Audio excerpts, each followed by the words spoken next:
साथियों, स्वागत है आप सभी का आपके अपने YouTube channel India's education service पर।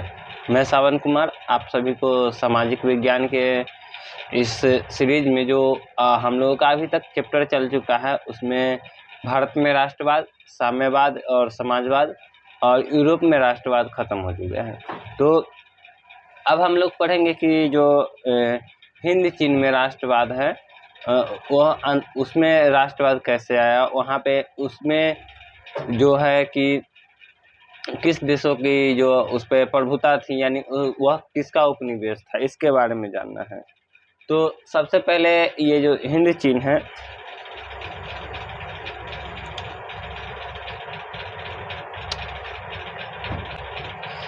तो ये जो हिंद चीन है उसके बारे में हमें जानना है। तो ये जो इंडो चाइना या हिंद चीन कहने का मतलब क्या होगा, इसके बारे में हमें जानना है। तो ये जो है हिंद चीन कहने का मतलब है, इसमें 3 देश आते हैं, जिसमें वियतनाम, लाओस और कंबोडिया आते हैं। यह हिंद चीन क्यों कहा गया, इसके बारे में हम सबसे पहले जानते हैं। तो ये जो हिंद चीन है वह दक्षिण पूर्वी एशिया का क्षेत्र है, और इस पे जो है एक तरफ जो है कि ये चीन के दक्षिण में है बसा हुआ, और जो इंडिया है उसके यानी भारत, जो अपना देश भारत है, उसके पूर्व में स्थित है।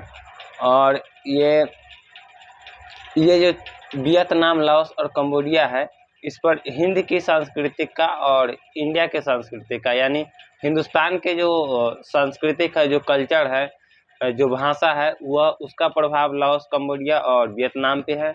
और उसी तर्ज पे मतलब चीन का भी जो लैंग्वेज जो भी है वो, और उसकी जो सांस्कृतिक है वो, उसका प्रभाव भी इन क्षेत्रों पे है। इसीलिए इसका जो सांस्कृतिक जो क्षेत्र है उसके हिसाब से इसे इंडो चाइना क्षेत्र कहा गया है। और ये जो क्षेत्र है, इस पे एक बार भारत के जो ये सूर्य वंश है, सूर्य वर्मा का नाम जो सुने होंगे आप लोग, जिन्होंने एक मंदिर बनवाया था 17वीं शताब्दी में, सूर्य मंदिर, वो उनकी एक बार ये जो लाओस कंबोडिया वाले जो क्षेत्र है, ये इंडो चाइना क्षेत्र, उस पर उनकी सत्ता की स्थापना होती है, जिससे वहाँ पे जो मतलब हिंदुस्तान की जो सभ्यता है उसका प्रभाव तेजी से देखने को मिलता है, और इसीलिए इंडो चाइना का क्षेत्र भी कहलाने लगा।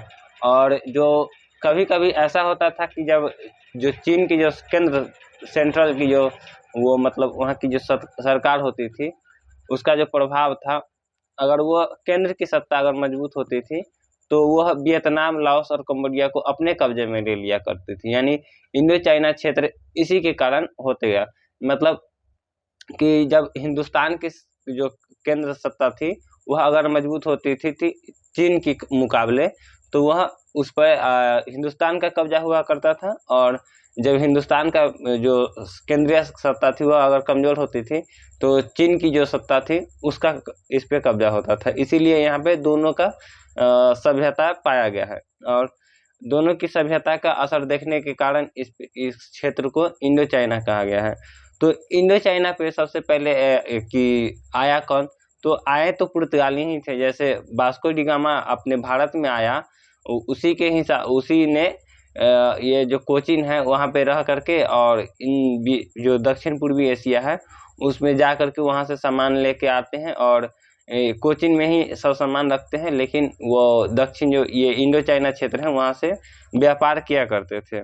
तो सबसे पहले आए तो ये उपनिवेश बनाने के, ये क्या बोलते हैं, पुर्तगाली ही आए यहाँ पे अपना व्यापारिक उद्देश्य के लिए, लेकिन सबसे लास्ट में आया फ्रांसीसी, और जो पुर्तगाली, स्पेन और ब्रिटिश जो थे, वो सभी लोगों ने मतलब यहाँ वियतनाम की सत्ता पे उतना अधिकार जमाना मतलब शुरू का प्रयास भी नहीं किया था।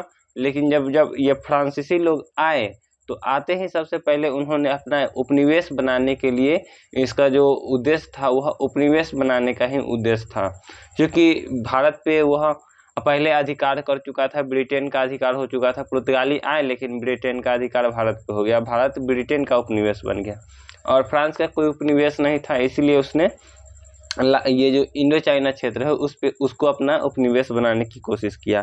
तो इसी के बारे में हमें आज जानना है। तो इंडो चाइना में आते हैं 3 देश, जो लाओस है, वो कंबोडिया और वियतनाम, ये तीनों क्षेत्र मिलकर के इंडो चाइना क्षेत्र बनते हैं। और इंडो चाइना इसे इसलिए कहा जाता है क्योंकि इस पे कभी हिंदुस्तान की मतलब इस पे हिंदुस्तान की सभ्यता का और चीन की सभ्यता, यानी दोनों की सभ्यता का इस पे मिली जुली है, इसीलिए इसको हिंद चीन कहा जाता है, इंडो चाइना कहा जाता है। तो जो हिंद चीन है उसका औपनिवेशिक शासन होने से पहले के इतिहास के बारे में सबसे पहले जानना है।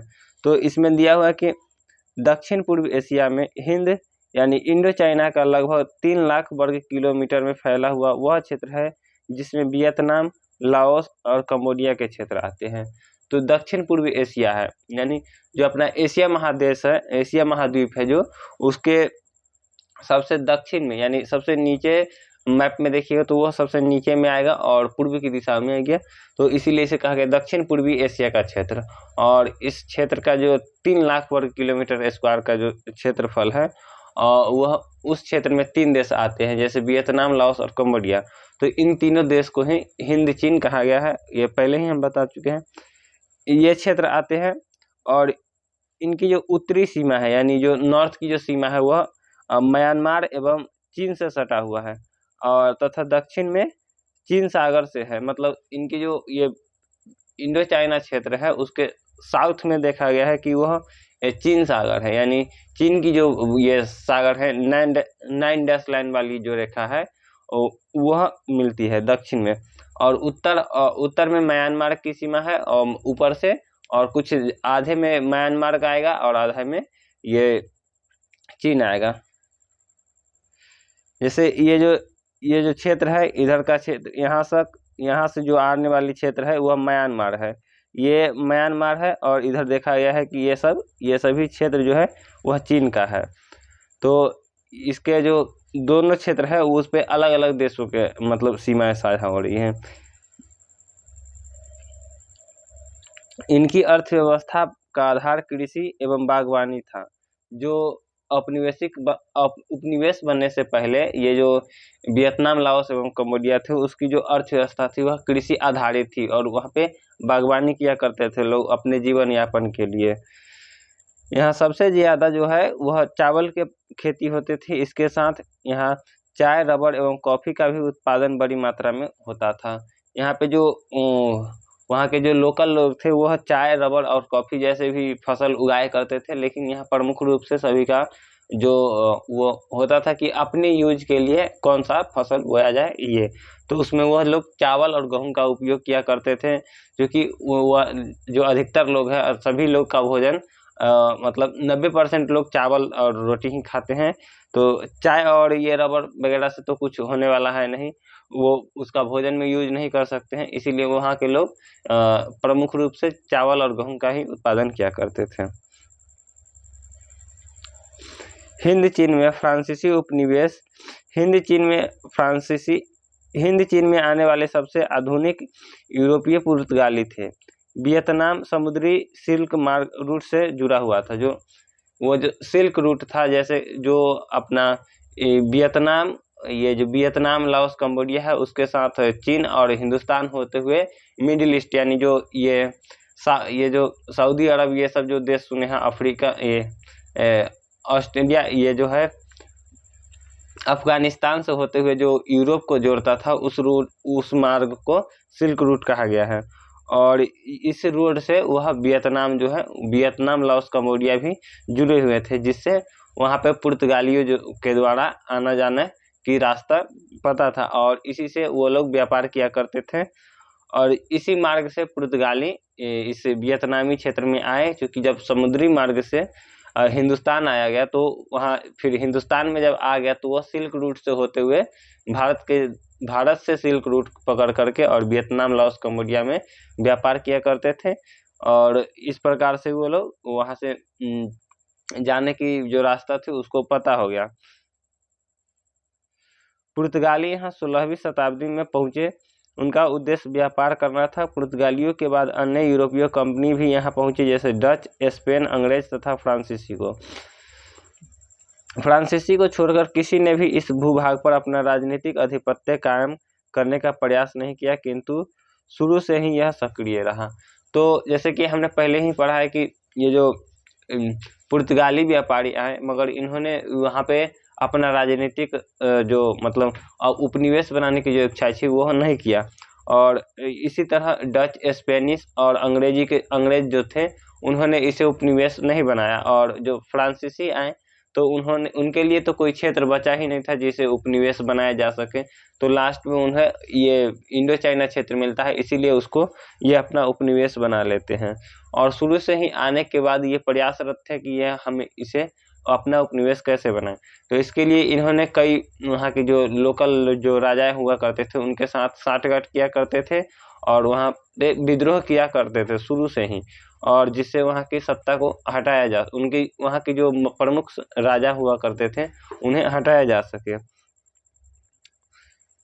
17वीं शताब्दी के बाद बहुत से फ्रांसीसी व्यापारी और पादरी हिंद चीन पहुँचे।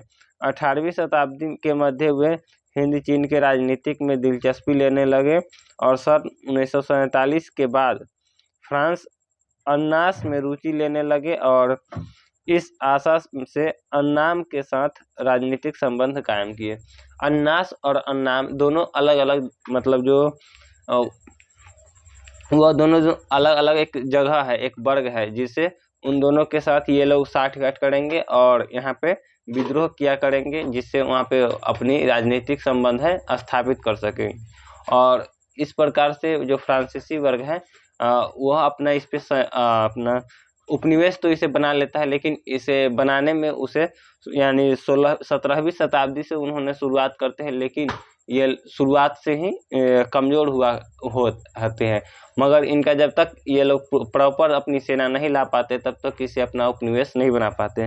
लेकिन यह लास्ट में यानी ये जो फ्रांस है इतना कमज़ोर था कि वो इसको अपना शासन स्थापित करने में लगभग 3 शताब्दी यानी 200-250 साल लग गए और 70 वर्ष तक ही राज किया, क्योंकि इसने 17वीं शताब्दी से आते ही इसने वहाँ पे उपनिवेश बनाने की जो प्रक्रिया है वह शुरू कर दिया था। लेकिन इसने जो इसका जो उपनिवेश बना वह 20वीं शताब्दी के शुरुआत में बना और कुछ ही दिनों तक यानी मतलब 70 साल ही चला और उसके बाद यह जो इंडो चाइना क्षेत्र था वह आज़ाद हो गया।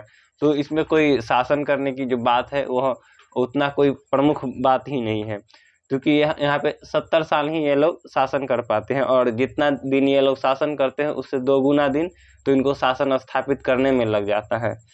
तो इस प्रकार ये है, आज हमें इतना ही जानना था।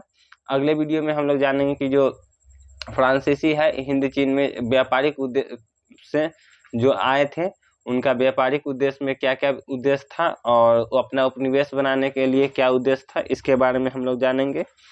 और इनकी जो उपनिवेश बनाने की जो प्रक्रिया है वह 1800 वही लगभग 53 या 54 में स्थापित कर पाते हैं। यहाँ पे 1947 दिया गया है। यहाँ पे थोड़े थोड़े जगह पे मतलब ये जो अन्नाम और अन्नास जो वर्ग है उन जगहों पे मतलब इनका स्थापना हो चुका था राजनीतिक, मतलब यहाँ पे उनकी जो भी कुछ नियम लगा सकते थे वो लगा सकते थे। तो ये आज के लिए इतना ही काफ़ी है। अब अगले वीडियो में हम लोग पढ़ेंगे कि जो ये हिंद चीन में है वहाँ फ्रांस की व्यापारिक उद्देश्य कैसा थे और इसके क्या प्रभाव होंगे उसके बारे में जानेंगे। तो आज के लिए इतना ही काफ़ी है। तो अब अगले वीडियो में मिलते हैं। जय हिंद, जय भारत।